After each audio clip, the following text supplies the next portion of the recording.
नमस्कार मित्रों, चंद्रकांत भी भट्ट अमेरिका से। हम इतिहास से सीखते नहीं हैं, हम कहानियों से सीखते नहीं हैं, हम ग्रंथों से सीखते नहीं हैं, हम विज्ञान से सीखते नहीं हैं। सिर्फ किसी की कही सुनी बातें सुनकर अपने आप को विद्वान समझते हैं, बुद्धिजीवी समझते हैं कि बार बार मन चकराने लगता है। समाज है, बुरे काम करने वाले लोग समृद्ध दिखते हैं। चंद्रकांत भट्ट हमेशा अमेरिका से यही कहता है। मैं कोई धार्मिक गुरु नहीं हूँ, मैं राम कथा कहने वाला नहीं हूँ, भागवत कथा कहने वाला इंसान नहीं हूँ, मेरा कोई मैं साधु संत महात्मा नहीं हूँ, मैं एक शिक्षक हूँ। अच्छे काम करने वाले लोग दुख, चिंता और वंचितता में जीते दिखते हैं। यह प्राचीन काल की बात है। एक महान सम्राट थे जिसके शासन में अनेक राज्य थे।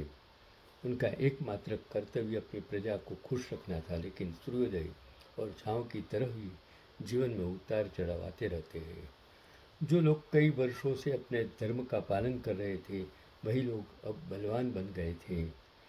लोगों में लूट पाट, बदमाशी और नफरत बढ़ने लगी थी।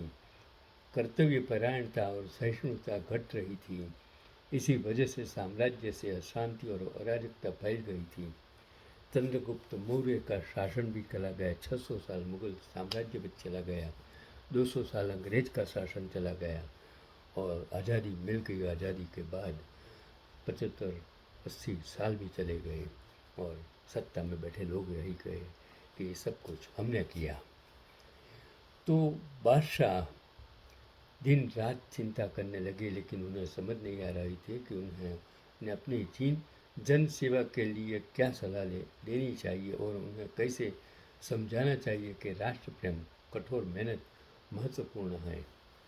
चोरी या लूट करना, दूसरे से रिश्वत लेना या दूसरे से के हकों का उल्लंघन करना तथा नैतिकता के अभाव में ऐसी बातें बोलना और व्यवहार करना जो खराब कर्म है और उनके परिणाम भी बुरे ही हैं, जो आज की परिस्थिति में होता है। सम्राट यह समझ रहे थे, पर जैसे ही वे अपनी प्रजा के यह समझाने का प्रयास करते, उनकी प्रजा उसे समझ नहीं सकी। सम्राट ने अपने राज्यसभा कक्ष में सभी विद्वानों और मंत्रियों की एक सभा बुलाई और सबके सामने प्रश्न पूछा और सभी से उत्तर देने को कहा।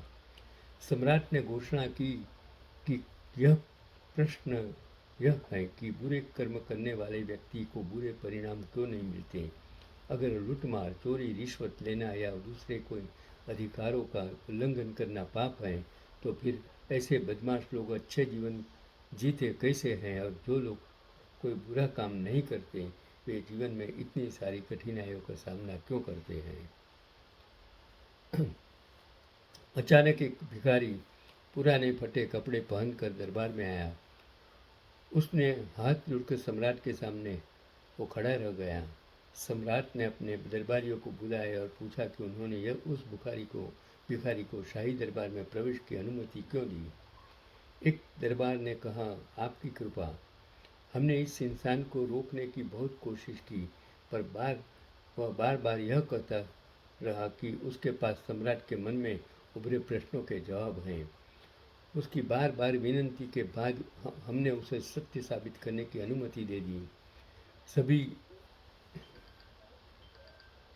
तो उसकी बार बार विनती के बाद हमने उसे सत्य साबित करने की अनुमति दे दी।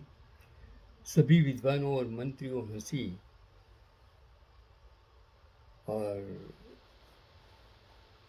हंसने लगे। भिखारी को किसी से ईर्ष्या नहीं थी। भिखारी ने कहा, महाराज, मेरे इन फटे पुराने कपड़ों को देखकर आपके पहरेदारों ने मुझे अंदर नहीं आने दिया, जबकि मैं शहर से दूर एक झोपड़ी में रहता हूँ और आपके राज्य में बुरा काम करने वाले तो फल फूल रहे हैं, जबकि अच्छे काम करने वाले दुखी हैं और उन्हें बुरे लोग परेशान कर रहे हैं। इस दुखद स्थिति के लिए आपकी व्यवस्था ही जिम्मेदार है। अगर आपने अपने अधिकारियों को उनके गलत कामों के लिए सही सजा दी होती तो यह नौबत कभी नहीं आती। आपके प्रशासन में ऐसे अधिकारी हैं जो रिश्वतखोरी, धोखाधड़ी और ऐसी दूसरी चीज़ों को बढ़ा देते हैं। ये सभी साजिशें आपकी आंखों के सामने ही हो रही हैं। हालात और परिस्थितियों को बदलना आपके हाथ में है। अपने प्रशासन में ऐसे ईमानदार लोगों को शामिल करें जो अच्छे कामों की अहमियत समझते हो। अगर आप माहौल नहीं बदलेंगे तो कुदरत खुद बदलाव लाएगी। जब अन्याय अपनी चरम सीमा पर पहुंच जाता है तब न्याय की स्थापना होती है। जब नदी का जल स्तर बहुत बढ़ जाता है तो वह बहने लगती है और नदी में बाढ़ आती है और वह अपना न्याय रास्ता बना लेती है। इसी तरह आपकी प्रजा भी आपके खिलाफ बगावत कर सकती है और आपको गद्दी से हटा सकती है। बदलाव ही प्रकृति का नियम है। सम्राट को अपने सवाल का जवाब मिल गया। उन्होंने उस भिखारी को अपने मंत्रियों की परिषद में शामिल किया और अपने साम्राज्य में शासन की एक उचित व्यवस्था बनानी शुरू कर दी। इस संदर्भ में सरकार पर चर्चा करने के बाद भावनगर के बचपन के दोस्त दिगंत पटेल के विचारों पर भी गौर करना उतना ही जरूरी लगता है। एक आर्टिकल जो लिखा था उसमें ये परिस्थिति का वर्णन किया था कि आग पानी या हवा में जुड़ी आपदाएं इंसानों की वजह से हो सकती हैं या प्राकृतिक भी। फिर भी नागरिक होने के नाते हमें सुरक्षा के उपायों को लेकर इच्छा शक्ति, जागरूकता या जिम्मेदारी की भावना की कमी है। क्या आप स्कूटर या बाइक चलाते समय हेलमेट पहनते हो? क्या आप कार में सीट बेल्ट लगाते हैं तब भी जब आप गाड़ी नहीं चला रहे हो? क्या आपके घर या काम की जगह पर आग बुझाने का सामान या फर्स्ट एड किट है? क्या आपको पता है कि आग बुझाने वाले सामान का इस्तेमाल कैसे करते हैं? क्या आपकी अपार्टमेंट बिल्डिंग में आग से सुरक्षा के सिस्टम या आग लगने पर बाहर निकलने के रास्ते, फायर एग्जिट हैं? अगर आप किसी ऊंची इमारत में रहते हैं तो क्या आपके शहर के फायर डिपार्टमेंट के पास ऐसी सीढ़ियां हैं जो सबसे ऊपरी मंजिल तक पहुंच सके? क्या आपने कभी उन स्कूलों, कॉलेजों, ट्यूशन क्लास या जिम का दौरा किया है जहां आपके बच्चे जाते हैं ताकि यह देख सके कि वहां आग बुझाने के उपकरण या फर्स्ट एड किट मौजूद हैं या नहीं? अगर इन सभी सवालों का जवाब हाँ है तो आप और हम जागरूक नागरिक हैं। वरना जब ऐसी कोई घटना होती है तो हम बस सोशल मीडिया पर उस पर चर्चा करते हैं और फिर हालात वैसे ही बने रहते हैं जैसे पहले थे। हम आज भी वही हैं जहाँ पहले थे। हम मानता हूँ स्थानीय, राज्य या राष्ट्रीय अधिकारी या दूसरे जुड़े खास अधिकारी ऐसे नियमों को लागू करने के लिए जिम्मेदार हैं। लेकिन जब भी सरकार हमें ऐसे सुधार अपनाने के लिए मजबूर करती है तो हम अक्सर उसका विरोध करते हैं। अगर बुनियादी नागरिक समझ की बात करें तो क्या हम सच में सार्वजनिक जगहों पर सफाई, पानी बचाने और पर्यावरण का ध्यान रखने के मामले में जिम्मेदारी निभाते हैं? या फिर क्या हम दिव्यांगों, बीमारों, गर्भवती महिलाओं और बुजुर्गों की ज़रूरतों को प्राथमिकता देते हैं? कितना प्रतिशत आखिरकार ऐसे नागरिक भी तो हैं जो अधिकारियों का गैर कानूनी फायदा उठाकर गलत कामों से बच निकलते हैं? है ना? आत्मचिंतन से कई समस्याओं का समाधान मिल सकता है। जरा आईने में अपनी ही छवि तो देखिए। अगर आपको जरा भी इंसानियत, दया या नेकी है तो स्वार्थी न बने, बल्कि मुश्किल में फंसे किसी व्यक्ति के लिए एक मार्गदर्शक, एक सारथी बने। ईश्वर ने इस खूबसूरत दुनिया में सभी के लिए एक जैसी योजना बनाई है। यहाँ के प्यारे माहौल, नदियाँ, मार्ग, नगरों, झरनों और हवा का भरपूर आनंद लें। खासकर तब जब किसी का जन्मदिन हो। अक्सर जिन जन्मदिन पार्टियां करने और मोमबत्तियां बुझाकर मनाए जाते हैं, एक ऐसा काम जिससे लौ बुझ जाती है।